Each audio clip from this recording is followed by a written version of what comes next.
မင်္ဂလာပါခင်ဗျာ KT Football Analysis မှာပြန်လည်ကြိုဆိုလိုက်ပါတယ်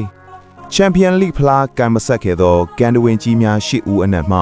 ကြန့်ရှိနေသောကန်တဝင်းကြီး၄ဦးအကြောင်းကိုတင်ဆက်ပေးသွားပါမယ်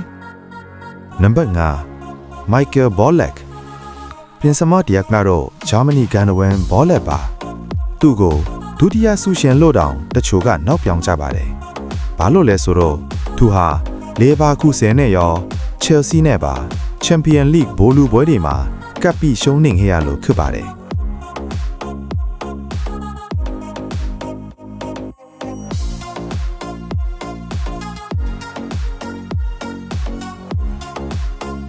နံပါတ်6 Youth Van Nistelrooy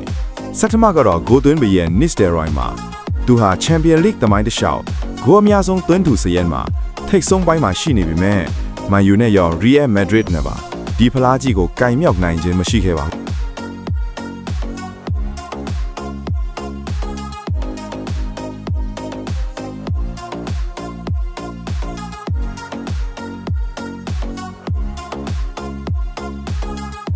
နံပါတ်9 Eric Cantona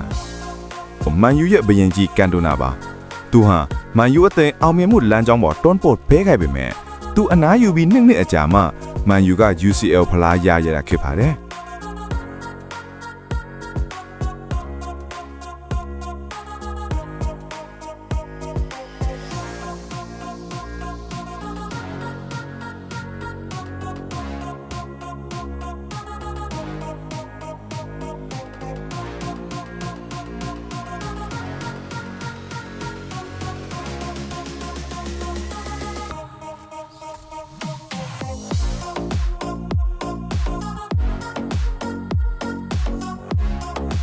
နံပါတ်8 Juventus ရဲ့ကန်နဝင်း Nedved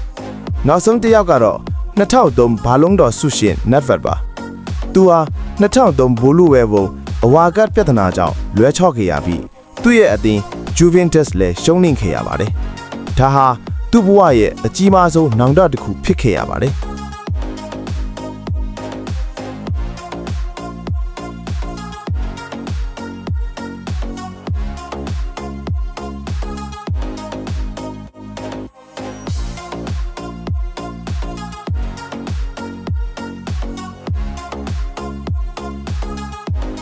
ကဲအခုပြောပြခဲ့တဲ့ဂန်နဝင်းနေလဲမှာအခုတို့ပရိသတ်ဒီအနည်းများဆုံးကဘယ်သူဖြစ်မလဲ